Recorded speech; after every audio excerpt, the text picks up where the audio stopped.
or something.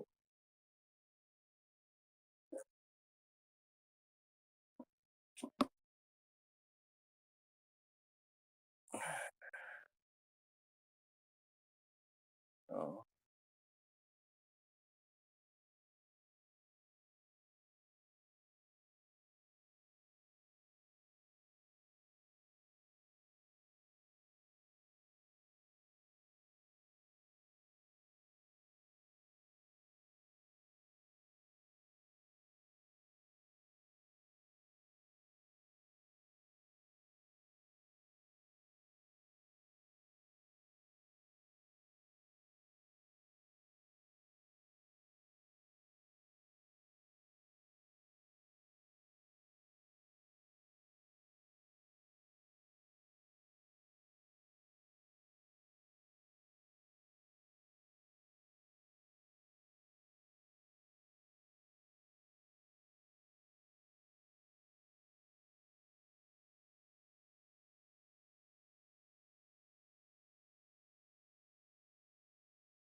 Oi, oi, and welcome to the Just Dresden channel. I'm Skeenerd, and over there is Derp Derp, and we're here to review the last part of the Punk Haazard for One Piece.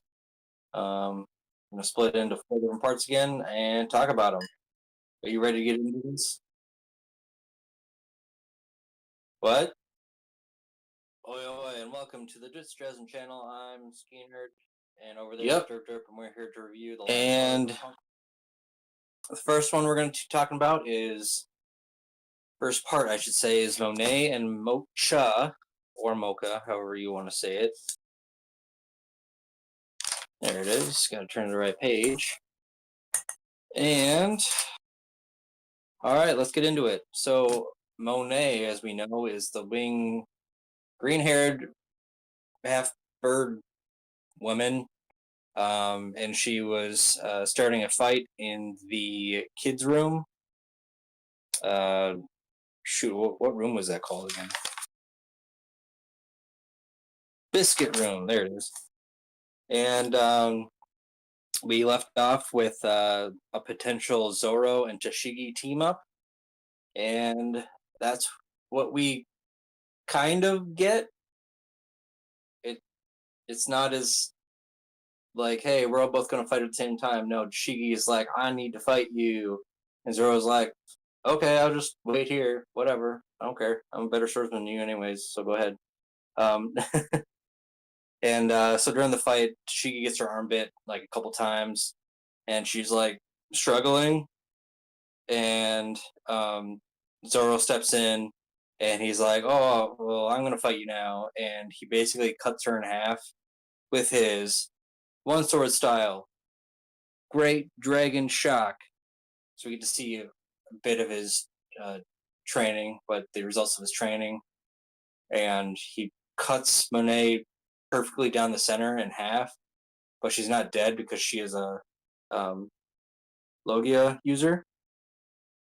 And during this fight, it was Monet thought that Zoro wouldn't harm her because of Sanji. She thought, "Oh, because I'm a woman, you're not going to harm me." No, not Zoro. Sanji, yes, but Zoro, no. He doesn't give a shit.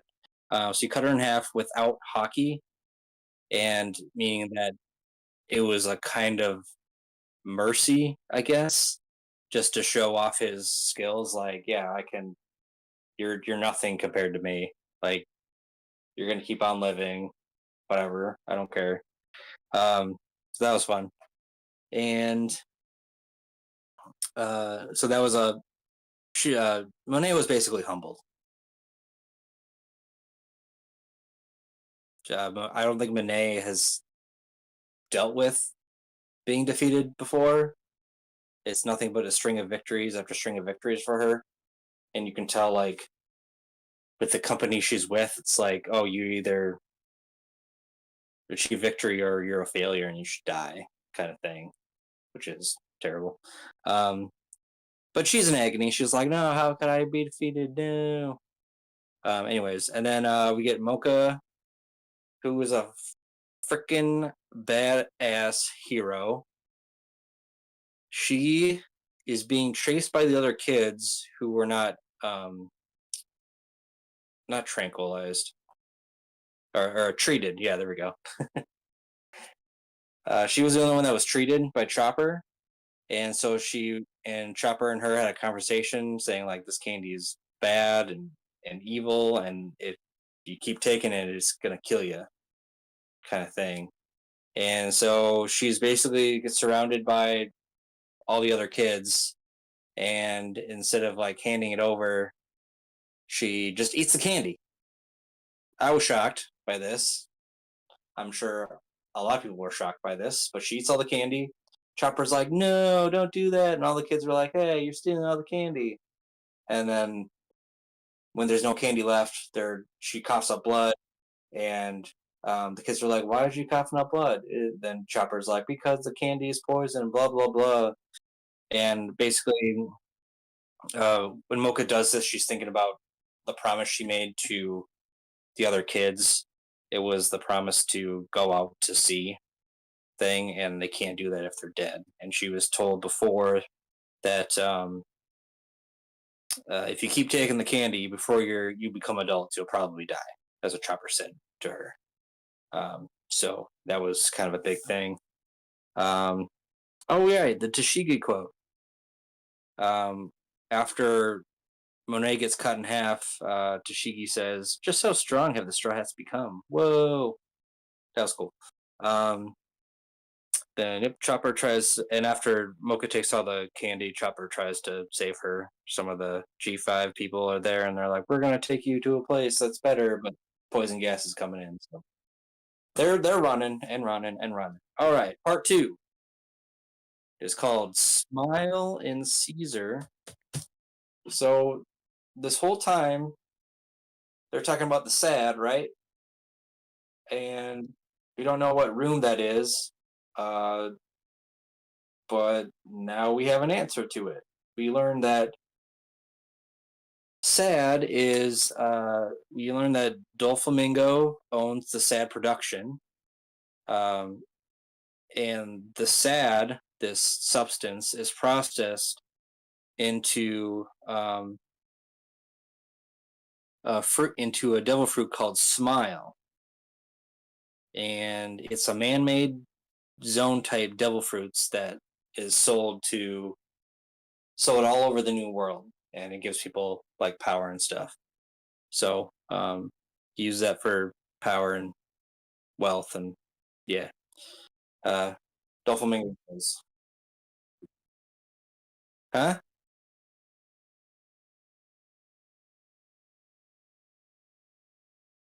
Fame. Yep. Um. Oh, yep. There you go. This is One Piece. Cool. Let's see. Become a Smile, man made, and yeah, we got that. The next one was Caesar. So Caesar is the quote unquote genius behind making the smile. It's not his invention; it's Vegapug's invention. He just kind of is riding the coattails of Vegapunk, and he we learn that he is backed by powerful people. He's backed by Doflamingo and the Four Emperors. Um, there is a during the fight between Caesar and Luffy, he tries to intimidate Luffy. He tries to threaten him like, "Hey, I'm backed by all these powerful people. You can't touch me. If you touch me, if you apologize right now, I'll let you go. But you can join me." And Luffy is not having any of it during the fight because he knows what Caesar's done, and he doesn't like Caesar. Um, so that's fun. So got these threats from him. Um, yep, Caesar creates sad, and oh right, quote from him um, is Punk Hazard is an island of evil science, unlawful experiments, or or you get test subjects illegally. Powerful people will cover up everything. So he's just like, hey, I can get away with. He basically has no accountability for his actions. Um, and so that's who Caesar is. He's just an evil goon, and he has no original thoughts. Um, anyways, back to the fight between Caesar and Luffy. Um, every time Caesar gets punched, he flails around like a little bitch because that's what he is. He's just a little bitch that has never that should have been punched a long time ago, but because he's an evil weasel dickwad, uh, that hasn't happened. So, um, and oh right, there's a scene where he tries to convince his own people to open the vents, even though his own people are down there. There's like, and he talks to the people in the control room, like, "Hey, open the vents, and that'll let the poison in." And it's kind of sad how all his like goons below him are like, "Oh, wait a minute, maybe Caesar has a plan." Like even after Caesar basically insults all his goons, he's like, "You guys are just laboratory animals. You mean nothing to me. You're less than nothing." And these people are so manipulated by him that people in the control room are like, "Oh, maybe he's just trying to confuse our enemies." Yeah, that's it. And they open the vents anyways. And you're like, "Bruh, you guys are so dumb. You're so dumb, so dumb." And the goons down below start to get infected by the poison, of course. And then they're like, "Oh no, what have we done? Oh, he lied to us." It's like, yeah, you didn't see that? God, you're dumb. Anyways, people are dumb. So so Caesar transforms into his poisonous form. Then Luffy starts to run away, and he's like, and then he comes back with this one of the coolest attacks he has to date, besides the UFO one, of course. The Gumu Gumu Grizzly Magnum. It's like two giant fistfuls of hockey justice and punches um, Caesar, and he goes away. So that's fun. In the meantime, we have Smoker and Traffy versus Virgo, and during this fight, um, Law's plan is to break the gears. He's putting in plan into motion, and the start of the downfall of Kaido, and which well, we'll get to that in the next section. But spoiler alert. Break the gears, and then Smoker helps Law with his heart. He's able to get his. Virgo has Law's heart, and he keeps crushing it to stop Law from doing anything. And Smoker helps him get it back, even though he's a pirate. And then eventually gets his heart back, and he's able to cut Virgo into like tiny little pieces. And he's like, "Oh yeah, you can stay here, and the lab will explode." Oh well, see you later. You're gonna die, I guess. And so basically, Law's goal is to end the production of Smile and to stop uh, Doflamingo's power from increasing. Um, anyways, so did I talk about Brownbeard? I forgot about Brownbeard. Uh, before any of this happened, Brownbeard he confronts Caesar and he's like crying. He's like trying to get a message to his the other goons. Um, and Caesar puts like a tranquilizer in him, so it's hard for him to like, or it's a muscle relaxant, so it's hard for him to speak. And they all start just laughing at him. And Caesar pretends like, "Oh, he's coming after me! Oh my God, something happened! Shoot him!" And then they get shot. It's pretty sad. Anyways, part three. Let's keep going. Part three. Um,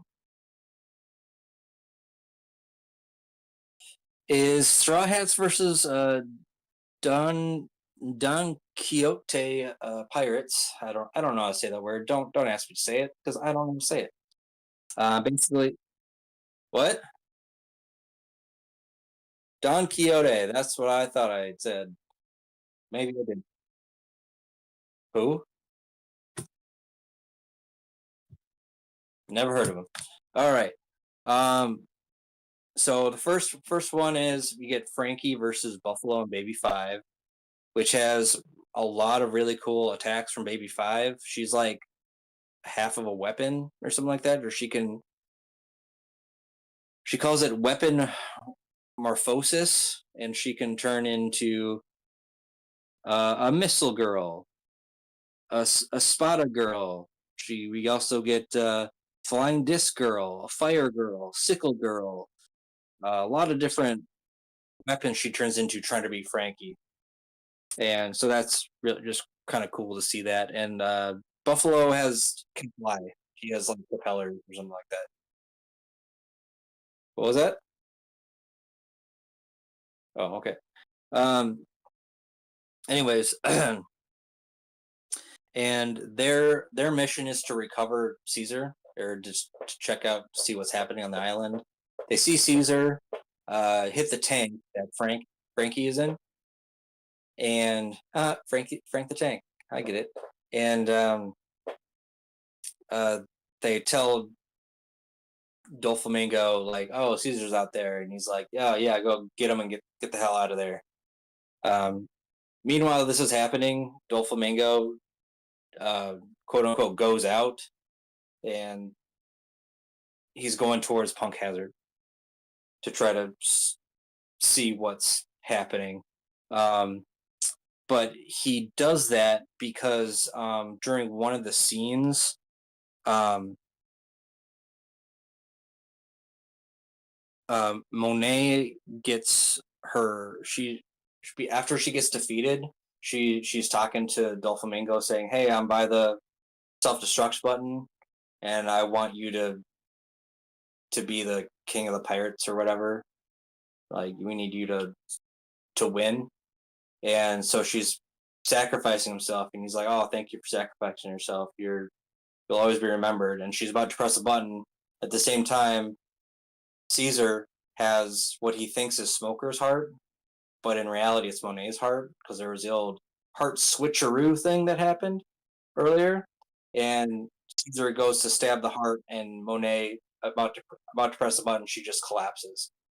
Um, so she's assumed dead, but we don't see her actually die, so we don't know yet. Um, but that was a very interesting thing because this whole time you're like, oh, they're about to hit the self destruct button, everyone's gonna die, and all that for nothing. But nothing happened, so cool. Let's see, and Smoker was alive. Where am I? Here we go. Monet self destruct. Um, and then eventually Caesar is caught. Baby Five and Buffalo are caught as well. But how do they get caught?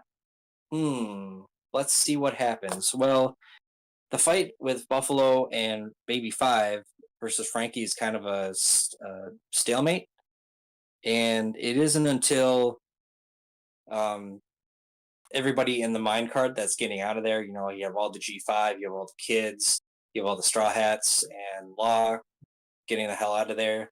Yeah, they all get out of there, and during this the mayhem of them coming out, Buffalo and Baby Five, they actually catch or they grab uh, Caesar, and they start flying away.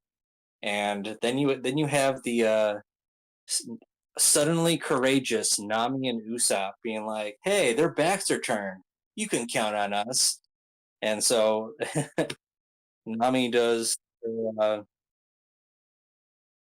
sorcery climb attack, gust sword. Uh, that was to get rid of the poison as they were going through. But you got she also does her thunder breed tempo. Uh, weather egg turns into thunder breed tempo, so she does a thunderstorm to knock him down a little bit, and then you have following up that you got Usopp doing his special attack, charging meteor star. But before that, he does the chomping grass on the black kabuto. There's like a he adds a pole and adds water to it. So this chomping grass just eats stuff, and I guess it flings it at an enemy, whatever it eats, and he's able to shoot them down. And the last thing that he's able to shoot down is Caesar, and there's like sea prism handcuffs on it, and so they are able to capture him, so he can't fly away. And Usopp's quote is the best. After this happens, he says, "You can count on me when an enemy turns its back." Yeah, because he's a coward, just like Nami. Okay. Anyways, and then we have the kids' fate. Uh, we learn that Toshigi is going to take the kids, get them treated. Um, there's one point where Law is Chopper sees him doing surgery, but he thinks he's murdering the kids, but he's just doing a surgery to get the poison out of their bodies.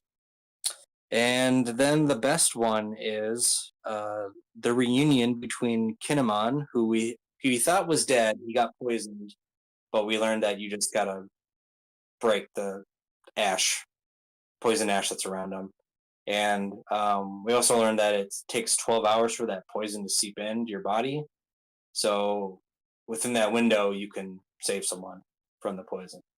Um, so pretty much everyone is saved who got poisoned. And you got the reunion between the Kinemon and Monosuke. So that's fun. And then they eat, and then you have this whole thing with the G5 not wanting to show the kids the pirates because they're like, pirates are bad, pirates are evil. And the kids are like, what? But the pirates saved us. Anyways, that whole thing. All right, on to the next one. Part 4 Negotiation and Doflamingo's response.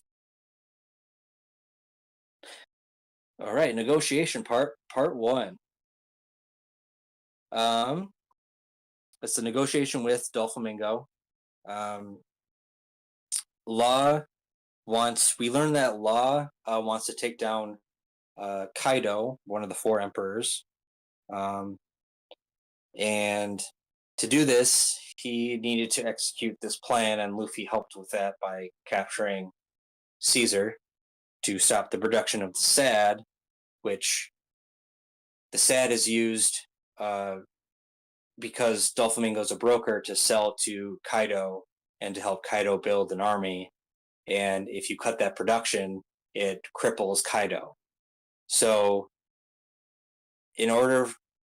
they make a deal where in order to get Caesar back, he has to resign as warlord of the sea. And basically, Doflamingo has no choice but to do this, because if he pisses off Kaido, Kaido's coming for Doflamingo. He can't stop production. And so his plan is to basically make him not a warlord of the sea, so that the Marine will start going after him and he'll be distracted by the Marine. So that's his plan. And Doflamingo, as he's going to Punk Hazard, he sees a raft he sees the heads of Baby Five and Buffalo on there, and he's like, "What is this? They're not dead. It's just Law uses power, so they're still alive." He's like, "Where are the bodies?" He's like, "I have no idea where the bodies are." But he makes that deal, and he's like, "I need an answer by tomorrow, so do it." And the next day happens, and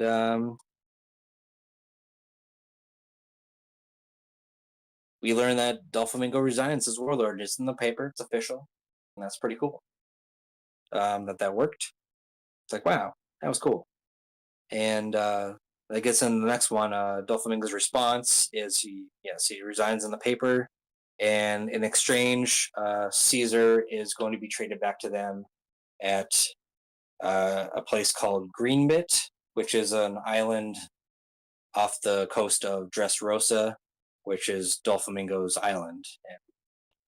And that's, I guess, he just lives there. So, um, and then we had a small little scene between Doflamingo and Smoker.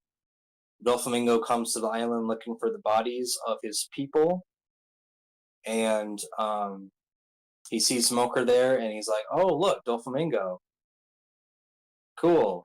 And he learns that Smoker knows about the SAD and how he's selling these, weapons to people and stuff like that. And Smoker, he's like, "Oh, Smoker, you know too much. I'm gonna kill you." And he's kicking Smoker's ass. And at the last second, Aokichi appears and he saves Smoker just in time. And he's only there because he's Smoker's friend. And I wanted to ask him something. They didn't really get too much into that, but uh, he's no match for Aokiji. We know that for sure. And Doflamingo just like, yeah, screw this. I'm just gonna run away. And yeah, see you later. He finds the bodies, by the way, and so he's able to put the bodies and the heads together, and um, as it happens. And the very last thing is um, in the paper after there's like a filler episode. In the paper, um, it's official that Doflamingo actually does resign from Warlord. We also learn it also says in the paper there's a Trafalgar Law and the Straw Hat Alliance, and there's also an alliance between Kid, Apu, and Hawkins. And so there's all these alliances forming, and we learned that in the New World you have to have alliances, otherwise you're not going to go very far if you, depending on what your goal is. Um, Also, a side note, um, during the filler, Momo takes a bath with Robin, so that's fun. And are Sanji and Brooke are very jealous of this, and yeah, but he's 8, so even though the kid knows what he's doing, we all know this. Hey, what's our time at? Sweet. Um, yeah. Do you have anything to add? I think I did all what I wanted to talk about. Cool. I mean, there were some like little details um, that we didn't cover. Um, Kaido has 500. Oh, Kaido has. We learned that Kaido has like 500 plus Devil Fruit users in his army, so he's very powerful. Let's see what else. Kinemon didn't die, of course. Um, oh, there was a quote from Sanji talking to Trafalgar Law, and he says, um, after the alliance is made, he says, "There may be a slight difference between your definition of alliance and Luffy's." And it's also really funny to see, like, just in general, Trafalgar Law reacting to like the crew of the Straw Hats, how they're just like super chaotic. He's like, "We need to do this, this, this, and this, and then our plan will be done." And they're like, "Oh, that's cool. We're gonna go off to the and explore the island really quick," kind of thing. Uh, just their chaotic nature of them, like, "Oh yeah, we're gonna fight these things. It's gonna be fun. Oh wow, look at all this food. Let's have food." Just to see his face. But cool. That was our review for this one. Next week we'll watch more, I guess.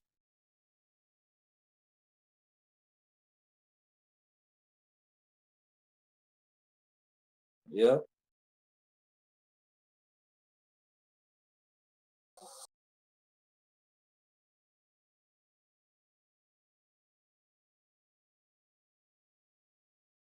Mm-hmm.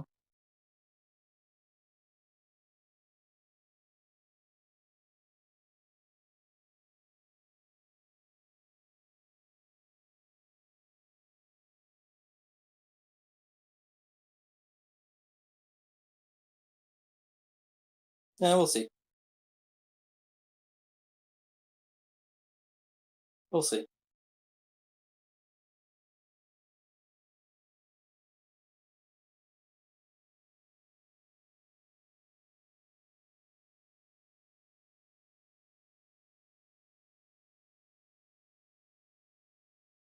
7:30, 7 o'clock.